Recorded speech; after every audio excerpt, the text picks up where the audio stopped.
97 Storm Track weather with Chief Meteorologist Cameron Hopman.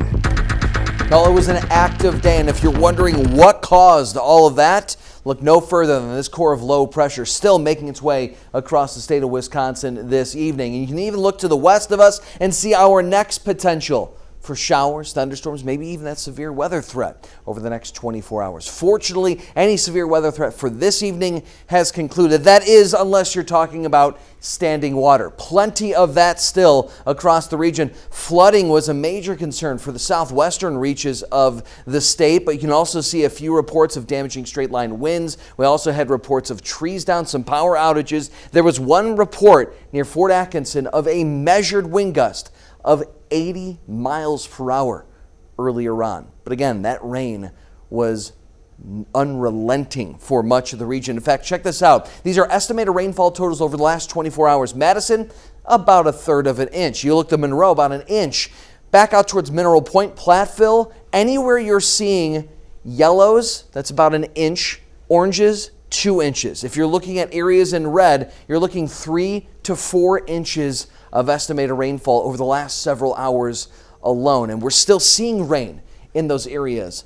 Massive flash flooding in some spots, with continuing to see heavy rainfall across parts of Greene, Rock, parts of Dane, as well as Jefferson, Walworth counties.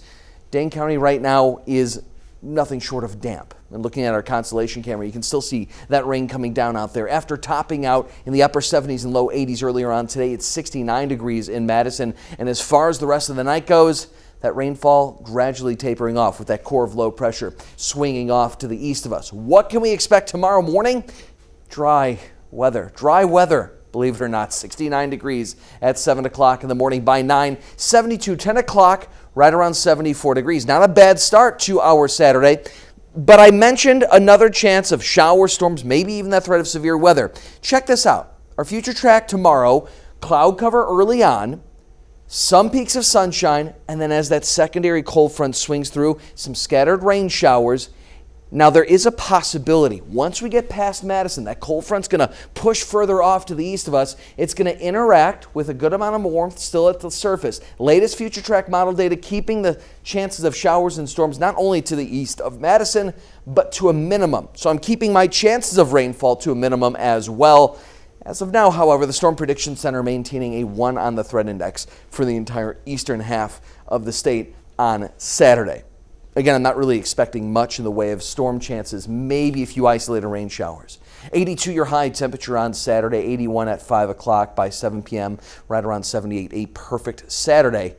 That is unless you're looking aloft. Check this out. Our future track smoke cover, that smoke making its way back into the state. So if you do have plans over the weekend, both our Saturday and especially our Sunday, looking quite pleasant. However, as you move into that Sunday, notice that air quality is going to suffer significantly. So if you have the ability to reduce your time outdoors on Sunday, that might bode well for you, especially for the elderly and the very young. However, that being said, it's not a bad forecast. Again, some isolated showers Saturday, Sunday, 82 your high temperature. We kick off the next work week. The heat is back. Look at this, 86 your high temperature Monday. Tuesday, 88. Some of us could easily reach 90 degrees by Tuesday. But another system of rainfall moves through Wednesday during the second half of that day and into our Thursday. That cools things off. Next Friday, a high of just 74 degrees.